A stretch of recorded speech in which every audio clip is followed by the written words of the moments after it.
Hey,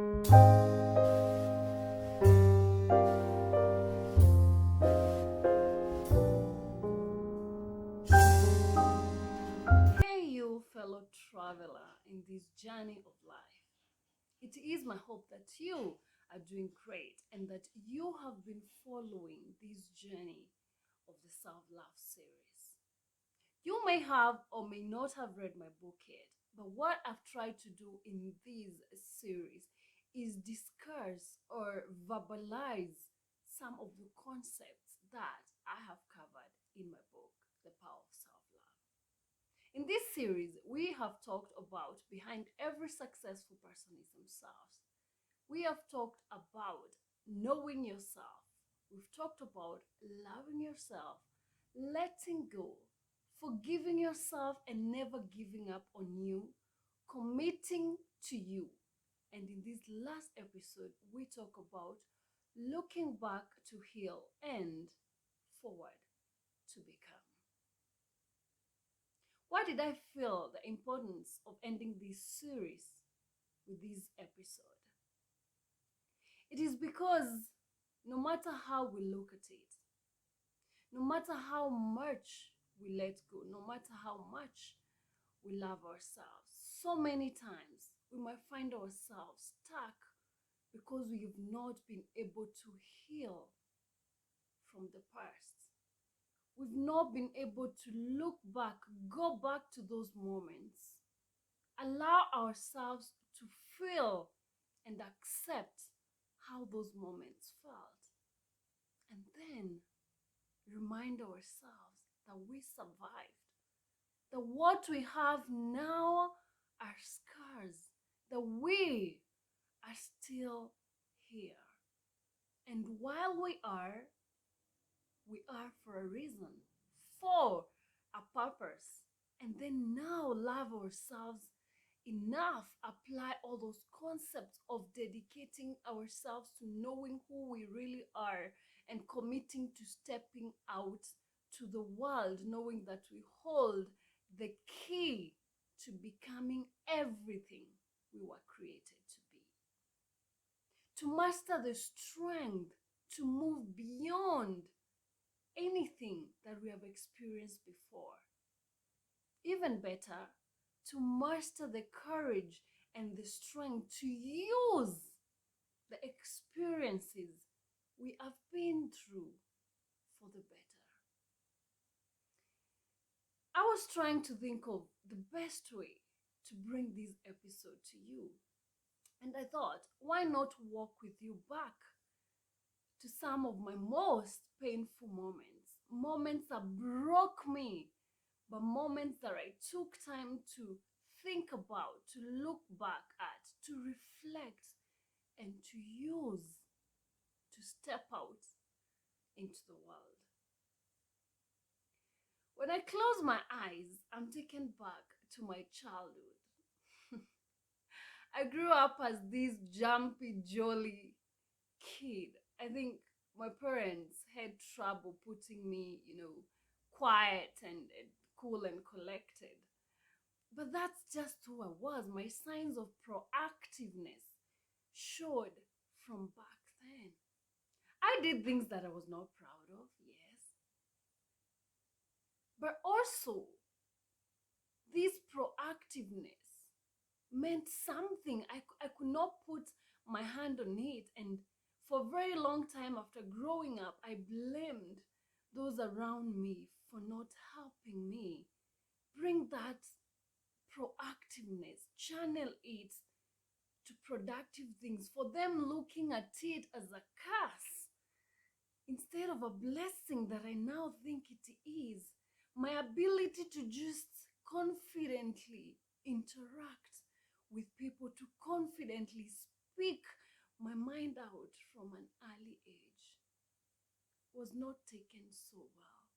Maybe every parent wants their child to focus on education, being cool and calm, just being at home all the time, not listening to music, not trying to write things and hold newspapers, trying to practice to be a journalist, but to just focus on being, I don't know what is defined as a good kid, when I go back to those moments, I clearly now know it was in me all along.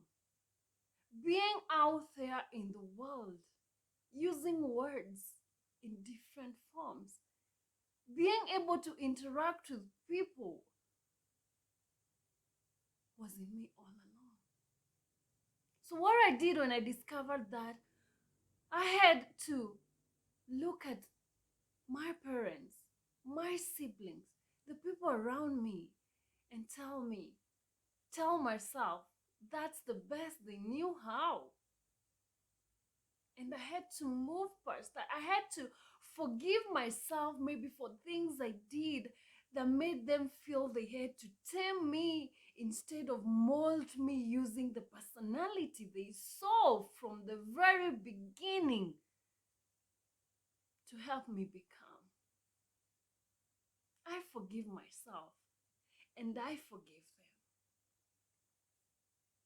And then in that whole process of growing up in my character and my personality, I'm taken back to that high school office where my principal called me a devil. She compared me to my sister, who was called an angel, and I, a devil. And she wondered how my mother could have given birth to two very different daughters. I won't lie to you. The thought of that moment, that feeling, every time I think about it, it brings tears to my eyes. I just can't help it because what is so wrong that I could have done for a principal who was supposed to guide me, mold me, call me a devil? It was painful. And it was from that moment throughout high school, it is that moment that started my journey towards being suicidal. And I thank my forward writer who say that I was called that devil, but after growing up, I chose to be, yes, a devil, but a devil to inattention, a devil to living an aimless life that is not purpose driven in whichever way.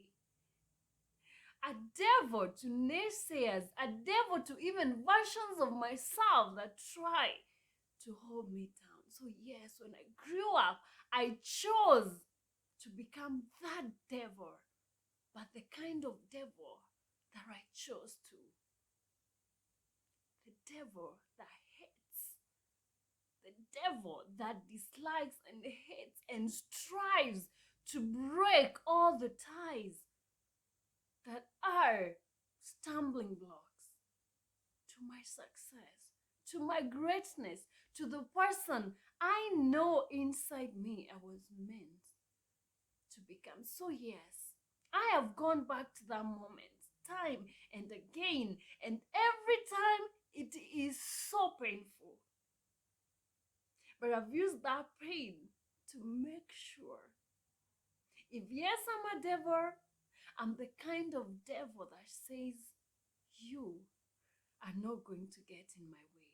You version of Wanjiro Kaburu. Remember when we said letting go is not about things and people and experiences? Sometimes it's about versions of you. So yes, I became a devil that puts a stern warning and lights fire, hell-like of fire, to the versions of me that are stumbling blocks to my greatness every day. Then I go back to that moment where I walked into the house, wrote a suicide note, placed it on the table, and then gathered all types of pills I could get in the house. Then locked myself in what we called dorm room. Yes, our bedroom at home, because we shared it with my sisters.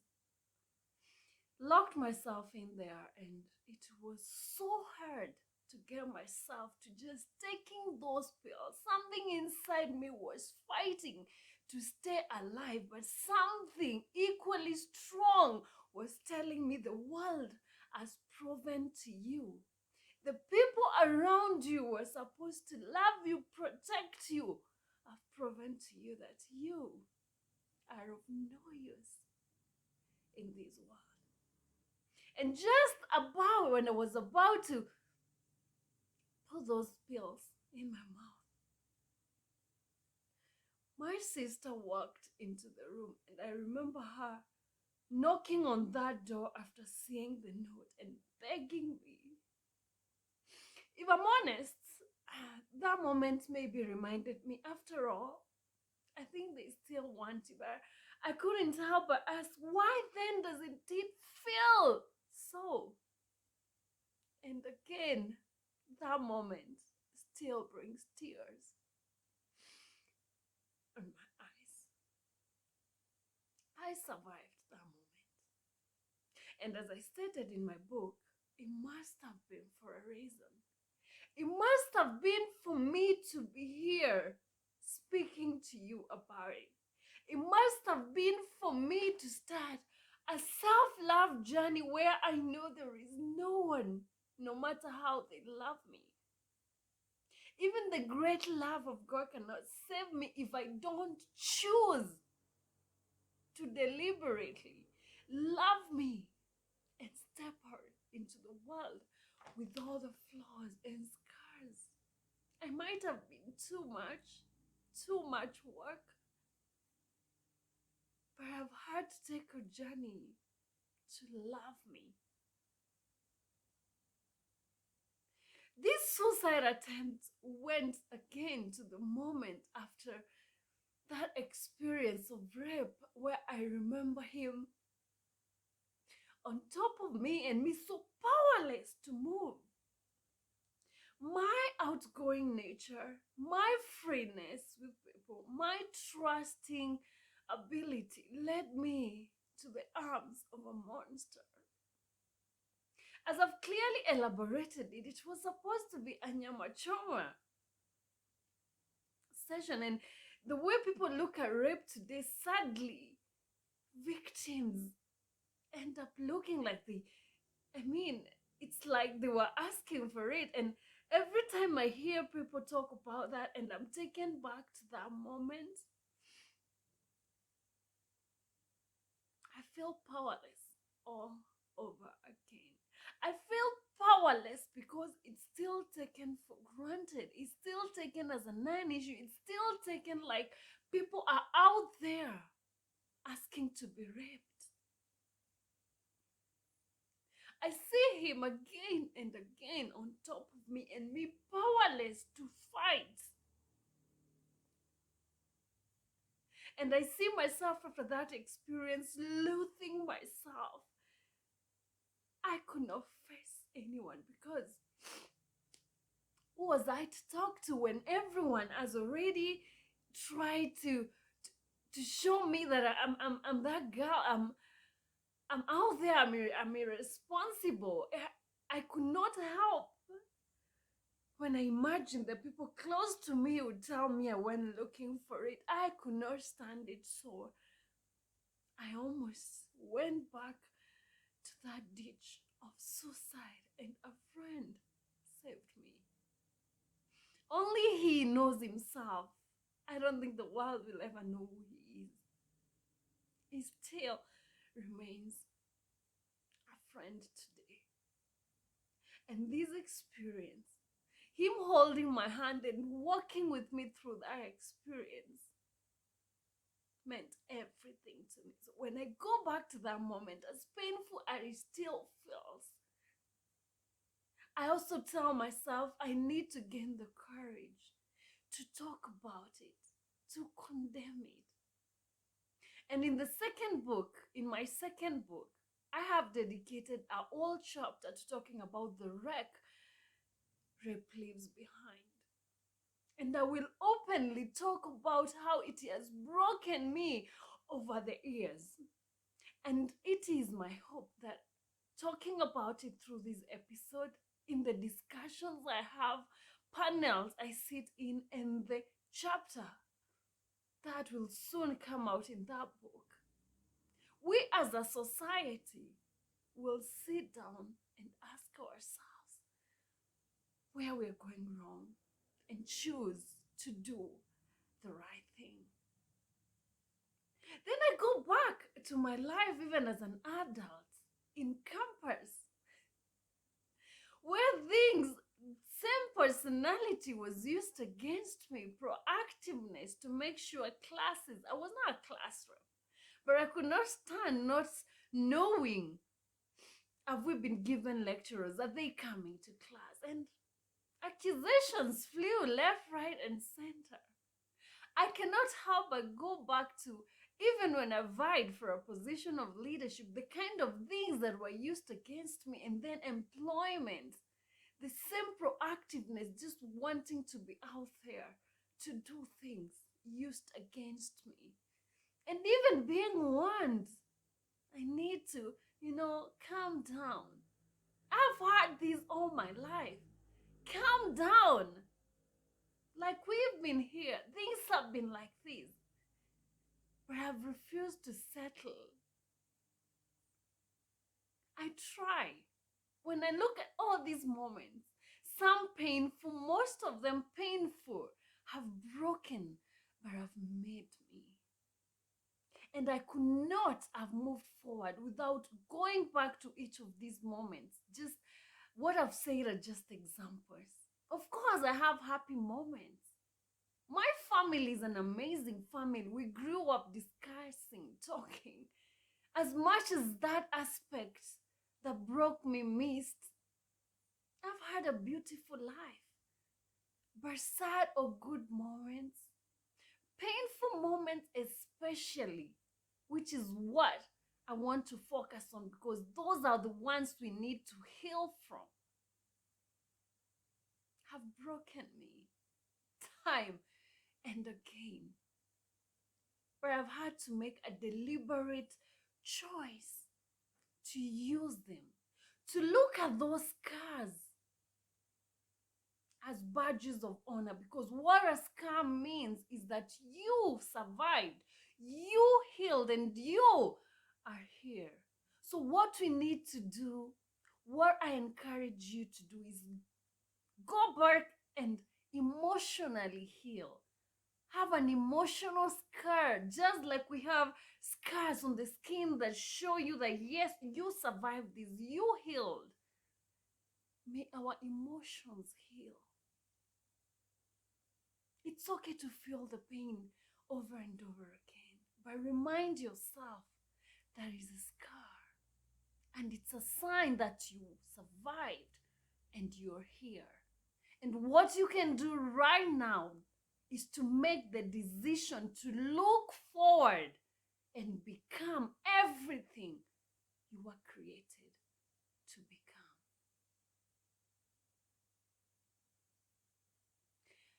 I don't feel like I need to talk more. What I feel like doing is reading to you my last paragraph, or my parting shot, in my book, The Power of Self-Love, which is connected to this message.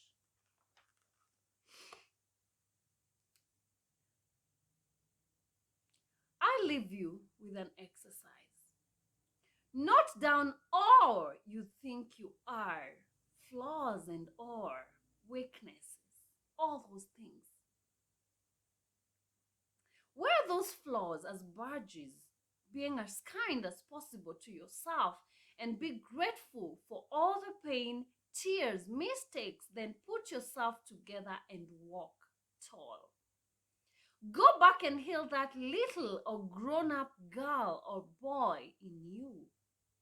Go back and embrace that version of you so that you can free the current you to be the best version of yourself.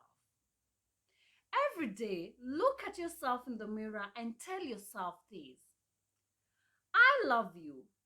I forgive you. I commit to you. No matter what you are going through, and when in doubt of your abilities, remind yourself the promises made to self. However you step, just step. If you can't run, walk. If you can't walk, crawl. Just don't stop moving to the realization of who you really are and fulfilling your purpose in life. Keep moving as you embrace all you are, and you will be surprised what a fulfilling life you will lead and the impact you will have on people, regardless of your weaknesses, insecurities, and flaws. You will discover how perfect you are in all your imperfections. And if you embrace this and live it, I promise the world will too. Give yourself permission to be a gift to the world by knowing, loving, forgiving, and committing to you, hence unleashing all you are, because deep within you lays a reservoir of greatness. It's not going to be easy, but I promise it will be worthwhile. Remember, what lies behind you and what lies ahead of you is nothing compared to what lies within you. May you go back, heal, look forward, and bring out everything that lies within you and become. Bye bye.